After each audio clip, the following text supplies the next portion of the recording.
سبحانك لا علم لنا إلا ما علمتنا إنك أنت العليم الحكيم وصلى الله تعالى وسلم على أشرف الأنبياء والمرسلين سيدنا رسول الله طه الأمين وعلى آله وصحبه ومن والاه أما بعد. Sabi niya, Risalatul Muawana wal muzahara wal mu'azara liraghibina minal mu'minina fi suluki tariqil akhirah. Ay musannif rahimahullah, pinangalanan niya ang kanyang sinulat na aklat bilang risalah ay mensahe. Al muawana, pangtulungan. Wal muzahara ay bilang bahagi ng da'wa, izhar. Wal mu'azara yani ta'awun, tulungan. Para sa mga raghibin, may mga nais mula sa mga mu'minin sa suluk, adab ng tariq, ay adab ng daan patungo ng akhirah. Sabi ng musannif rahimahullah, as'alullah ta'ala ay yanfa'ani biha wa sa'iral mu'minin wa ay yaj'ala jam'i laha wa i'tina'i biha wa bita'lifiha khalisan liwajhihil karim. Sabi ng musannif rahimahullah bilang dua, sabi niya, hinihiling ko kay Allah subhanahu wa ta'ala na ma-benefit ako nito at ang lahat ng mga mu'minin na makakabasa ng kitab na ito, at gawin nawa ng Allah subhanahu wa ta'ala ang pagtitipon ko sa kitab na to at pangalaga ko sa kitab na to, pagsusulat ko sa kitab na to, khalisan ay may ikhlas para sa kanya. Wa hadha awanul ibtida wa billahi tawfiq, fa aqulu musta'inan billahi wa mufawwidan ilayhi wa sa'ilan minhu ay yuwaffiqani li isabati sawabi minan niyyat fin niyyati wal a'mali wal aqwali fa innahu waliyyu dhalika wal qadiru alayhi wa huwa hasbiya wa ni'mal wakil. Pagkatapos niyan sinundan ng musannif rahimahullah ang kanyang kitab, pagkatapos niyang sabihin na ito, nihiling ko kay Allah subhanahu wa ta'ala na makabenefit sa akin, ganun din sa lahat ng mga muslimin na makabasa ng kitab na to at makapag-aral ng kitab na to. Tama? Pagkatapos niyan, humingi ako ng tulong kay Allah subhanahu wa ta'ala na bigyan ako ng tawfiq at lahat ng makakabasa ng kitab na ito. Wa hasbunallahu wa ni'mal wakil. Sabi ng musannif, unang fasl, unang yugto ng kitab. Wa alayka ayyuhal akh al-habib bitaqwiyati yaqinika wa tahsinihi fa innal yaqina idha tamakkana min al-qalbi wastawla alayhi sara al-ghaibu ka'annaha shahadatan. Wa 'inda dhalika yaqulu al-muqin kama qala Ali karramallahu wajhahu law kushifa al-ghita'u mazdadtu yaqinan. Sabi, ang unang fasal at ang unang adab para sa isang taong nais ng akhirat, palakasin niya ang kanyang yakin. Palakasin niya ang kanyang yakin. Hanggang ang lahat ng bagay ay hindi papasukan ng anumang raib, anumang syak, anumang pagdududa. Sinabi sa atin na ang akhirah, yan ang tunay na buhay.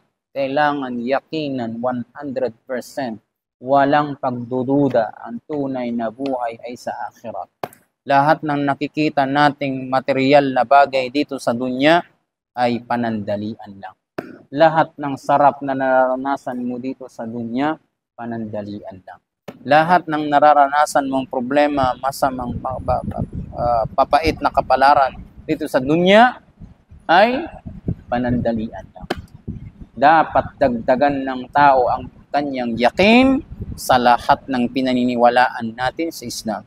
Gaya daw ng sinabi ni Sayyiduna Ali karramallahu wajhahu, kung binuksan sa akin ng Allah subhanahu wa ta'ala ang kurtina, binuksan sa akin ng Allah subhanahu wa ta'ala ang kurtina ng katotohanan, ay makita ko ang Jannah, makita ko ang akhirat, makita ko kung ano yung sinasabi sa atin ni Rasulullah patungkol sa kabilang buhay, mazdadtu yaqinan. Hindi na ako madadagdagan ng yakin. Ano ibig sabihin nun? Makita ko man ang Jannah, hindi na ako madagdagan ng yakin, ng paninigurado. Bakit? Dahil 100% na akong sigurado, totoo ang Jannah. Hindi kagaya ng ibang mga tao, maniniwala lang 100% pag nakita na nila. Hindi yakin yun. Ang yakin ay hindi mo pa man nakita ang isang bagay, naniwala ka na. Naniniwala tayo na ang Diyos, Allah. Nakita mo na ba si Allah? Kaya nga sabi dito ni Imam Al-Haddad, rahimahullah, sabi niya, dahil ang yakin, kapag nagkaroon ng tamkin, ibig sabihin yan ay naging matibay, Yan sa puso ng tao. Wastawla alay, at nangibabaw yung yakin niya sa kanyang puso. Ang lahat ng mga ghaib, bagay na hindi nakikita, parang nakikita niya. Diyan na, alam natin na ang sala, ang lahat ng ibadat, ang reward niya diyan. Pag alam mong yakin yun, 100% ka, sigurado ka na lahat ng ibadat kapalit nun diyan na. Nag-ibadat ka palang akala mo, nakikita mo, para ka nang nasa Jannah. Yan ang pakiramdam ng isang taong may 100% na yakin. Tama? Sabi niya pa, wal yaqinu ibaratun an quwwatil imani bithabatihi wa rusukhihi hatta yasira ka'annahu at-tawdu ash-shamikhu la tuzalziluhu ash-shukuku wa la tuza'zifuhu al-awhamu hatta la yabqa lish-shukuki wal-awhami wujudun al-batta fa in ja'at min khariji lam tusigh ilayha al-udhunu wa lam yaltafit ilayha al-qalbu wash-shaytanu la yastati'u ad-dunuwa min sahibi hadha al-yaqin bal yafirru minhu wa yufarriq wa yaqna bis-salamah kama qala ar-rasul sallallahu alayhi wa sallam inna ash-shaytana la yafruqa min dhilli Umar وَمَا سَلَكَ عُمَرُ فَجًّا إِلَّا سَلَكَ الشَّيْطَانُ فَجًّا آخَرَ. Sabi ng Imam Al-Haddad rahimahullah bilang pagpapaliwanag kung ano ang yakin. Ang tunay na yakin o ang yakin, ang realidad ng yakin. Sabi niya, ito ay malakas na pananampalataya. Malakas na pananampalataya. Alam mo, ang isa sa mga nakakapagtulak sa isang tao na makapagsabar sa mga ibadat, sa zikr, juhud, sa ijtihad, pagsasabar, alam niyang may kapalit ang lahat ng 100%. Tamam? Hal jazaa'ul ihsani illal 100% siyang naniniwala doon. Na ang kapalit ng ihsan, kabutihan, ay kabutihan din. Reward. Kaya sabi niya, ang yakin, ibara, yan, ang realidad ng yakin ay quwwatil iman, malakas na pananampalataya. Bithabatihi, matibay. Rusukh, nakakapit ng matindi. Hanggang ang lahat ng bagay ay sigurado siya, hindi siya basta-basta magkakalas. Kahit may mga tao na kapag nakaranas ng matinding problema, dua ng dua kay Allah, hindi naman natutupad yung dua niya, nawawalan siya ng pag-asa kay Allah. Mahina kasing yakin niya. Kaso nga lang kapag malakas ang yakin ng tao, kahit na ilang beses nang nagdua, hindi pa rin pinakinggan. Alam niya na darating ang araw, pakikinggan din ang dua niya. Hindi yun basta-basta magsasawa. Pero yung mga taong mahina ang yakin, mahina ang iman, kapag nakaranas yan ng hindi napakinggan ng kanyang dua, 1, 2 linggo, ayaw ko nang magdua. Hindi naman ako pinapakinggan ni Allah. Bakit? Wala ka kasing yakin eh. Ang isa sa mga syar para pakinggan ni Allah subhanahu wa ta'ala ang dua, may yakin ka na pakikinggan ka ni Allah subhanahu wa ta'ala. Na sigurado ka na pakinggan ka ni Allah subhanahu wa ta'ala. Tamam? Sabi pa niya. At ang taong mayroong yakin, sabi ni Imam Al-Haddad, hindi yan lalapitan ng syaitan. Bagkus tatakbuhan pa yan ng syaitan.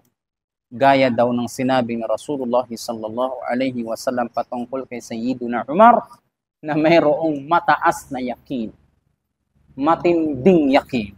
Sabi ng Rasul sallallahu alaihi wasallam, inna ash-shaytana la yafruqa min dhilli Umar. Sabi, katotohanan na si syaitan ay tumatakbo palayo sa anino ni Umar bin al-Khattab. Maaninag niya pa lang, ayan, anino. Pag makita niya pa lang, anino to ni Umar bin al-Khattab, takbo. Ganun kalakas ang taong mayroong yakin. Hanggang sabi niya pa, ma salaka Umaru fajjan illa salaka syaitanu fajjan akhar. Sabi, hindi dadaan si Sayyiduna Umar bin al-Khattab ng isang daan, maliban na lang si syaitan dadaan sa kabilang daan. Ayaw niyang dumaan sa kung saan dadaan si Sayyiduna Umar. Bakit? May malakas na yakin. Tama? May malakas na yakin. Dagdag pa ng musannif rahimahullah, wal yaqinu yaqwa wa yahsunu bi asbab. Sabi ng musannif rahimahullah, ang yakin, lumalakas yan. At ang ilan sa mga dahilan para magpalakas ng yakin ang tao ay ang mga sumusunod. Minha, isa rito. Wa huwa al-asl alladhi alayhi al-madar. Sabi niya, at ito ang pinaka-original at ito yung pinaka-talagang pundasyon. Nagpapalakas ng yakin ng tao. Ano yon? Ay yasghi al-abdu biqalbihi wa uznihi wa udhunihi ila istima'il ayat wal akhbar ad-dalah ala jalalillahi ta'ala wa kamalihi wa 'azamatihi wa kibriyaihi wa infiradihi bil khalqi wal amri was sultan wal qahr wa ala sidqi ar-rusul wa kamalihim wa ma ayyidu bihi min al-mu'jizat wa ma halla bima'anidihim mu'anidihim min anwa'il uqubat wa ma warada fil yawmil akhir min ithabatil muhsinin ومعاقبة المسيئين وإلى قول هذا الأمر كافيا في إفادة اليقين الإشارة بقوله تعالى أولم يكفهم أنا أنزلنا عليك الكتاب يتلى عليهم. Sabi ng musannif rahimahullah, ang pinakamalakas na dahilan ng pangpalakas ng yakin ng isang tao, pakinggan niya sa pamagitan ng puso niya. Una, sundan niya ng kanyang tenga ng maayos na pakikinig ang mga ayat, pakikinig ng banal na Quran, magbabasa ng banal na Quran. Kahit translation, may kasabay na yung talagang pakikinig. Ang mga ahadith, makikinig siya ng mga ahadith patungkol sa kabilang buhay, patungkol sa mga reward, patungkol sa mga ganitong bagay, ng may kasamang puso, hindi lang daw pakikinig. May kasamang puso. At matuto siya sa mga kung paano ang ginawa ni Allah subhanahu wa ta'ala sa mga mu'anid. Anong mu'anid? Mga kaaway, kalaban ng mga naging anbiya. Anong ginawa sa kanila ni Allah? Pare-parehas silang winasak ni Allah subhanahu wa ta'ala sa pamagitan ng iba't ibang mga kaparusahan. Tapos, sapat, sabi ni Imam Al-Haddad, sapat na kung tutuusin na kunin panghawakan ng isang tao mula sa mga ayat, sinabi ng Allah subhanahu wa ta'ala, awalam yakfi bi rabbika anna anzalna alayka alkitaba yutla alayhim. Hindi pa ba sapat hindi pa ba sapat para kay Allah? Ibig sabihin niya, hindi pa ba sapat si Allah para sa kanila na binaba namin ang banal na Quran, binabasa mo sa kanila? Ay, ibig sabihin, naghahanap ka pa ba ng dalil? Naghahanap ka pa ba ng dalil na ang Rasul sallallahu alaihi wasallam totoo sa mga sinasabi niya o hindi? Tayo ito yan. Hindi pa ba sapat na ang banal na Quran na salita ng Panginoon, salita ni Allah subhanahu wa ta'ala, banal na salita ni Allah subhanahu wa ta'ala, binabasa mo sa harapan nila mismo? Paano yun ibabasahin sa kanila? Di ibig sabihin yan, direkta binabasa mo sa kanila sa pamamagitan ng awa ni Allah subhanahu wa ta'ala. Ikalawang dahilan, as-sababu thani, ay yanzura bi'aynil i'tibar fi malakuti samawati wal ard wa ma batha Allahu fiha min ajaibi masnu'at wa badi'il mukawwinat wa ila ifadatihi al-yaqin al-isharatu biqawlihi ta'ala sanurihim ayatina fil afaq wa fi anfusihim hatta yatabayyana lahum annahu al-haq. Sabi ni Allah, ang ikalawa, dahilan daw ng pangpalakas ng yakin, gamitan mo ng puso, sundan mo ng mata. Yung una, gamitan mo ng puso, sundan mo ng tenga. Ito ngayon, gamitan mo ng puso, sundan mo ng mata. Ano yun? Ang kapaligiran. Ang lahat ng mga magagandang tanawin, lahat ng mga kakaibang mga bagay na nilikha ni Allah subhanahu wa ta'ala sa lupa, ganun din sa langit, sa kalawakan, sa tubig. Subhanallahul khaliq. Tignan niyo alam niyo sa pinakailalim ng tubig, yung 4,000 meters na lalim ng tubig. Lalim ng tubig. Na yung bakal, gawa sa bakal, pagpupunta doon, hindi kayang magtagal, mawawasak, madudurog sa sobrang pressure. Pero makikita mo yung mga isda doon, walang kaliskis. Yung mga isda doon, ang kadalasan ng isda may kaliskis, pero yung mga isda doon walang kaliskis. Walang proteksyon. Subhanallah. Yani gawa ng tao, masira doon. Yun, walang armor. Yung kaliskis niya, parang armor niya. Pero nandun sa ano, yun lang, parang kala mo bulati lang doon. Subhanallah. Yani sinong gumawa na hindi niya kailangan ng armor para makasurvive yung Allah subhanahu wa ta'ala. Kaya sabi ngayon dito, binanggit niya, sapat na sa isang tao bilang dalil sa pangiging tagapaglikha, Khaliq ng Allah subhanahu wa ta'ala.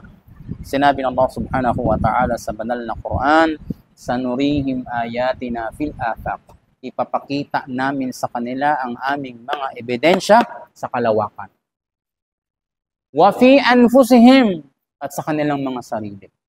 Hatta yatabayyana lahum annahu al-haq. Hanggang maging makatotohanan sa kanila na si Allah ang totoo. Allahu Akbar. Ikatlong dahilan para makapagpalakas ng yakin ay ya'mala ala muqtada ma amana bihi zahiran wa batinan wa yastamir fi dhalika wa yabdhul al-istita'a fi hunalika wa ila ifadati al-ishara bi qawlihi walladhina jahadu fina lanahdiyannahum subulana. Ang ikatlong dahilan ng pagpalakas ng yakin, ang gawin niya ang lahat ng mga amal sa ibadat, tamam, pangloob man o panglabas, nakikita ka ng ibang tao, wala nakakakita sa iyo, kasama ng paniniwala mo na bibigyan ka ng reward doon ni Allah subhanahu wa ta'ala. Sapat ng dalil para dyan, sinabi ng Allah subhanahu wa ta'ala din sa banal na Quran, walladhina jahadu fina lanahdiyannahum subulana. Sabi ng Allah subhanahu wa ta'ala, katotohanan sila na nag-ijtihad sa amin, ay nagsisikap sa aming daan, gagabayan namin sila patungo sa aming daan. Allahu Akbar. Tapos sabi ng musannif rahimahullah, ngayon pagkatapos magbanggit ang musannif rahimahullah, ng unang dapat gawin ng adab ng isang taong maglalakbay patungo sa daan ng kabilang buhay, ano yon? Ang magpalakas ng yakin. Tapos ang musannif rahimahullah, Imam Al-Haddad, nagbanggit siya ng tatlong dahilan o paraan para makapagpalakas ng yakin ng tao. Ngayon, magbabanggit naman siya ng mga anong ang resulta kapag ang tao may malakas na yakin. Ito yan. Wa min thamaratil yaqin, at kabilang sa resulta ng pagkakaroon ng yakin ay ang mga sumusunod.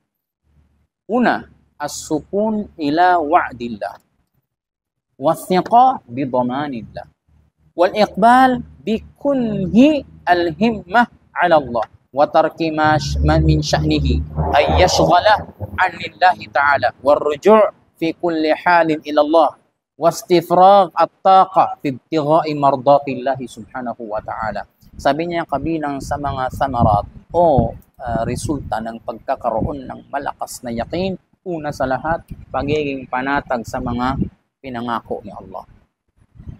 Alam kong hindi ako pabayaan ni Allah. Alam mo, isa sa mga faida ng pagsabi ng Bismillahilladzi la yadurru ma'asmihi shay'un fil ardi wala fis sama'i wa huwas sami'ul alim.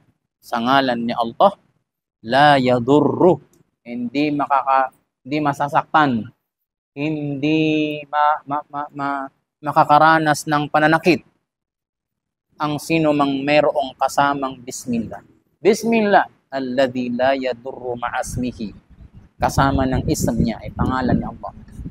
Shay'un, anumang bagay, fil ard, sa lupa, wala fis sama, at sa anumang nasa langit. Tama? Wa huwas samiul alim, at katotohanan siya ang pinaka nakakarinig at pinaka nakakaalam. Kapag ang tao babasahin niya yung dua na yan, kahit saan liblib kang mapunta, kahit saang lugar kang mapunta, may kasama kang yakin na sabihin mo yan, basahin mo yung dua na yan, Bismillahilladzi la yadurru ma'asmihi shay'un fil ardi wala fis sama' wa huwas sami'ul alim, hindi ka masasaktan. Basta may kasamang yakin. Sabi na ako noon, kalas, under protection na ako ni Allah subhanahu wa ta'ala. Bismillahilladzi la yadurru ma'asmihi shay'un fil ardi wala fis sama'i wa huwas sami'ul alim. Kabilang din sa mga samarat o resulta ng pagkakaroon ng yakin, ang paniniwala sa protection ng Allah. Yan ang binanggit natin. Wal iqbal bikunhi al-himma 'ala Allah. At kapag may yakin ang tao, mas lalo siyang magkaroon ng himma. Mas lalo siyang magkaroon ng ijtihad kasi alam niya na ang lahat ng bagay may kapalit. Lahat ng pagsisikap at pagsasabar niya mayroong kapalit. Tapos sabi niya, at kapag may yakin ang tao, iwanan niya ang lahat ng mga bagay na magiging abala sa kanya patungkol kay Allah. Ay lahat ng mga bagay na hindi niya kailangan para mapalapit kay Allah subhanahu wa ta'ala, isasantabi niya. Tapos, kapag palaging may yakin ang tao, ar-ruju' fi kulli halin ila Allah. Laging mag-istighfar. Kasi alam niyang patatawarin siya ni Allah. Kasi alam niyang palagi siyang tatanggapin ni Allah.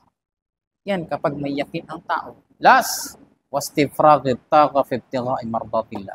Laging gagawa ng ta'a, ikhlas. Kasi alam niya na ang dapat lamang gawan ng salah, gawan ng fasting, gawan ng sadaqah, gawan ng anumang uri ng ibada. Walang iba kundi para kay Allah, hindi para kay fulan, hindi para magpasikat, para lamang kay Allah. Kasi yakin siya, kasi Allah subhanahu wa ta'ala lamang ang haq, ang may karapatan pagdating sa ibada. Tapos sabi niya, wa'alal jumla, pangkalahatan, faliyakin asli. Yakin, yan yung pinaka-original na adab ng isang taong pupunta sa akhirat. Wasairul maqamat, at lahat ng mga maqam, ibig sabihin daraja, ash-sharifa wal akhlaqil mahmuda wal a'mal as-salihah min furu'ihi.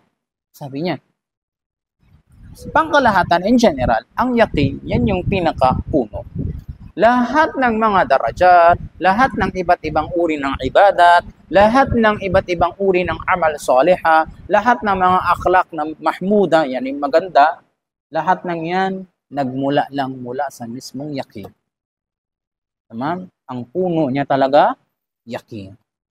Wa thamaratihi wal akhlaqi wal a'mali tabi'ati lil yaqin quwwatan wa da'fan wa sihhatan wa saqman. Qala Luqman alayhi salam, la yustata'ul 'amalu illa bil yaqin wa la ya'malu al 'abdu illa biqadri yaqinihi wa la yaqsuru 'amaluhu hatta yanqusa yaqinuhu. ولهذا قال رسول الله صلى الله عليه وسلم اليقين الإيمان كله. Sabi dito, pangkalahatan, sinalangsay ni Sayyiduna Luqman al-Hakim, tamam, alayhi salam, yung binanggit ni Allah subhanahu wa ta'ala, wa idh qala Luqman libnihi wa huwa ya'idhuhu. Surat Luqman. Sabi, sinabi ni Sayyiduna Luqman alayhi salatu wassalam na hakim, matalinong tao itong Luqman alayhi salatu wassalam. Sabi niya, la yustata'ul 'amalu illa bil yaqin. Walang sino mang taong kayang gumawa ng mabuti maliban na lamang mayroong yakin. Alam niyang may kapalit yun. Alam niyang may yung kapalit man nun ay dunya, o kapalit man nun akhirah. Tapos sabi niya, walang sino mang alipin ang gagawa ng isang mabuting bagay maliban na lang sa laki ng kanyang yakin. Mas malaking yakin niya, mas marami siyang magagawang ibadat kasi alam niyang mga kapalit nun. Sabi niya, wala yaksuru amaluhu, walang magkukulang ang amal hanggang ang yakin niya ay may bawas din. Ibig sabihin, yung mga nagkukulang ng ibadat, yan ay dahil mahina yung kanilang yakin. Ang tao, kapag alam niya na ang katapusan niya pagdating ng kabilang buhay ay itatapon sa Jahannam kapag hindi magsasala, 100% imposibleng matulog yun ng walang sala. Imposible. Kasi alam niya, uy, matutulog ako dito, tatapon naman ako sa Jahannam. Babangon yan kasi alam niya na may kapalit yun. Mabuti, kapalit nun kaparusahan. Kaya sabi, tama yung sinabi na sa ito na Luqman. Walang sino man magbabawas, yaksur, yani magkukulang sa kanyang amal, maliban na lang nagkulang din ang kanyang yakin. Kaya sabi ng Rasul sallallahu alaihi wasallam, al-yaqin al-imanu kulluhu. Ang tunay na yakin, yan yung buong pananampalataya. Wa ahlul iman wa fil yaqini ala 3 darajat. Sabi niya, tang mga Muslim, pagdating sa yakin ay may 3 antas. Kumbaga yung mga Muslim, may iba't ibang antas pagdating sa pagkakaroon ng yakin. Meron yung mataas, Meron yung mababa, meron yung minsan mataas ang daraja. Pag napalayo, yun na naman. Pag alam mo, minsan ang tao, pag napalapit sa mga taong ahlillah, mga taong ahlillah, yani mga tao ni Allah subhanahu wa ta'ala, hindi gagawa ng maksiyat, parami ng dhikr, parami ng ibadat, tamam, mag-aaral lalo, mag-aaral ng ilmu, kasi malapit kay Allah subhanahu wa ta'ala at sa mga tao ni Allah subhanahu wa ta'ala. Pero ipunta mo yan sa mga taong loko-loko, mga taong walang sala, mga taong walang pakialam kung halal o haram ang kinakain nila. Hindi magtatagal maging katulad nila. Muslim. Nga lang, may mahinang yakin. Kaya sabi niya, ang pinakaunang adab, kung ang gusto mo talagang makapunta ng akhirah na may salim al-qalb, may malinis na puso, palakasin ang yakin. Tapos sabi niya, at ang darajat ng tao, pagdating sa pagkakaroon ng yakin ay nahati sa tatlo. Al-ula, ang una, wahiya darajatu ashabul yamin. At tasdiqul jazim ma'a imkanit tashkiki wat tazalzul law jaa ma yaqtadihi wa yu'abbar anha bil iman. Sabi niya, ang una, ang tinatawag na ashabul yamin. Sabi ng Allah subhanahu wa ta'ala, wa ashabul yamin ma ashabul yamin fi sidrin makhdud wa tal'im mamdud wa dhillin mamdud, hanggang sa dulo ng mga ayat. Ashabul yamin. Pagdating ng pagpasok ng Jannah, may mga tinatawag na sabiqun al-awwalun. Tinatawag na sabiqun, nanguna. Awwalun, una. Ang mga nanguna mula sa mga una. Allah. Una na nga, number 1 pa sa mga nauna. Allah. Tawag sa kanila sabiqun al-awwalun. Was-sabiqun as-sabiqun ulaikal muqarrabun. Sila ang pinakamalapit kay Allah subhanahu wa ta'ala sa lahat ng mga tao. Ang mga sabiqun al-awwalun. Bakit ba, paano ka ba mapunta doon sa sabiqun al-awwalun? Sabi ng ating Sheikh Habib Umar, ang paraan para ang tao manguna sa mismo, mapunta sa sabiqun al-awwalun, pagdating sa ta'at, gusto niya, pag nakarinig siya ng ta'at, gawin niya agad. Nakarinig siya ng sunnah, i-practice niya agad. Hindi, bukas na, hindi, pag ano na ako, pag makagraduate, saka ako na lang ipa-practice. Hindi. Pag nakarinig, automatic gawa. From the word itself, sabiqun al-awwalun. Mga nanguna sa mga nauna. May mga taong naunang nakarinig noon, pero hindi naunang gumawa. Pero may mga taong naunang nakarinig noon, pero ginawa nila agad. Nanguna sila sa mga nauna. Tamam? Kaya sabi niya dito, ang una, ashabul yamin. Mga taong may Muslim, gumagawa ng ibadat, pero hindi ganun ka mujtahid. Hindi sila ganun ka mataas. Tamam? Sabi niya, sila yung may tasdik, may totoong tasdik, may totoong paniniwala. Yun nga lang, maaari yung magkaroon ng pagdududa. Tama? Maaari yung magkaroon ng pagdududa. At minsan, hina ang yakin, minsan, tataas ang yakin. Tawag sa kanila, ashabul yamin. Ang ikalawa, wahaya darajatul muqarrabin. Ang ikalawa naman, ang daraja ng muqarrabin. Mga malalapit kay Allah subhanahu wa ta'ala. Sabi niya, istila'ul imani 'alal qalb, pangingibabaw ng pananampalataya sa kanilang puso. Wa thabatihi fihi hatta la yajuzan naqidu bal la yatasawwar wujuduhu fadlan an imkanihi. Sabi niya, ang ikalawang daraja ng mga muslimin na mayroong yakin, yung darajatul muqarrabin, daraja ng mga malapit kay Allah subhanahu wa ta'ala. Sabi niya, eto yan, pangingibabaw ng iman sa puso at pagiging matatag nun dun. Hindi yun pwedeng mawala. Bagkos hindi mo layatasawar, yani hindi mo ma-imagine na mawawala ang yakin sa kanya. Lalong-lalo nang yani hindi mo ma-imagine na magkaroon siya ng pagdududa, lalong-lalo nang mawala ang yakin. Wa fi hadhihi daraja yasirul ghaibu ka'annahu syahada wa yu'abbar anha bil yaqin. Sabi niya,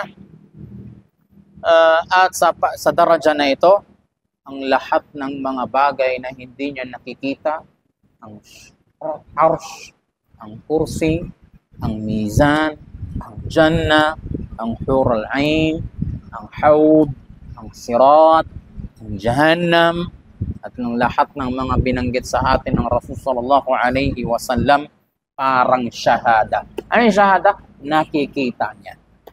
Tapos sabi pa niya, tinatawag yan totoong yakin. Ang pinakalas na daraja, darajatun nabiyyin. Ang daraja ng mga anbiya. Ang daraja ng mga anbiya.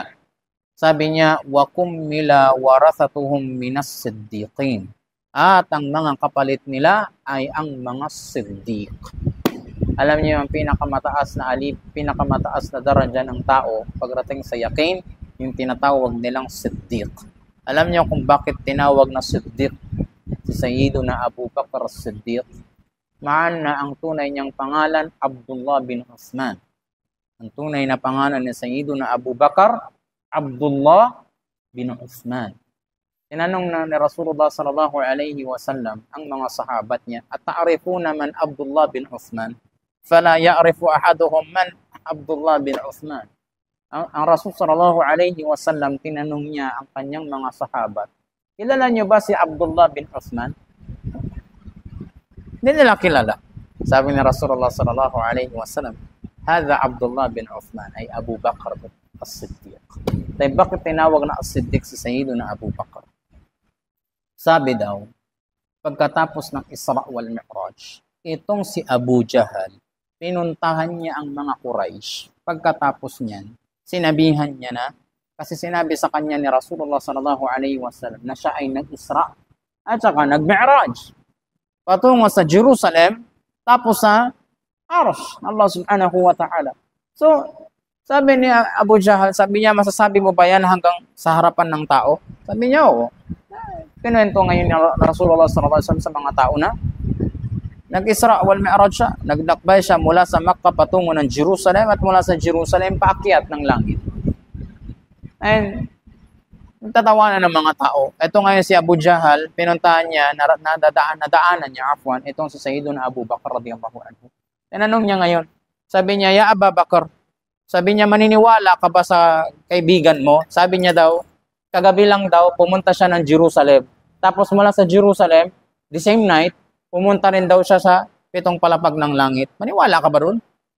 Sabi ni Sayyiduna Abu Bakr, naniniwala nga ako sa kanya, kasama ko lang siyang naglalakad. Maya-maya, sinabi niya sa akin, may binabang ayat. Naniwala ako agad. Yun pa kaya? Ha? Kaya tinawag daw siyang Siddiq. Kasi laging naniniwala. Sobrang maniwala. Fa'il. Sobrang paniniwala niya. Tamam? Siddiq. Abu Bakr, Siddiq. Tamam? Radiyallahu anhu. Sabi niya, ang ikahuli na daraja ay yung darajatun anbiya. Kapalit ng mga anbiya ay ang mga siddiqin. Sabi niya, ay yasiral ghaibu shahadatan wa yu'abbar anha bil kashfi wal ayan. Sabi niya, ang lahat ng mga bagay ay parang nakikita niya. Lahat ng mga bagay na pinaalam lang sa atin, parang nasa harapan niya. Yakin. Totoo. Tamam? Wa yu'abbar anha bil kashfi. At yan ang tinatawag na kashf at ayan.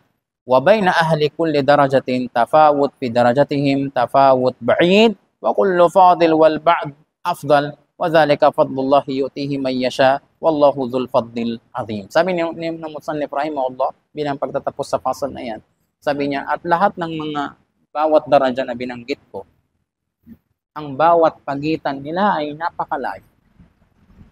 At si Allah subhanahu wa ta'ala ang nagbibigay ng kabutihan sa bawat isa. Wallahu dhul fadlin azim. Sa Allah subhanahu wa ta'ala ang tagapagbigay ng mabigat na fadl. Wa sallallahu ala sayyidina Muhammad wa ala alihi wa sahbihi wa sallam. Subhanahu wa ta'ala. Jami'an khair.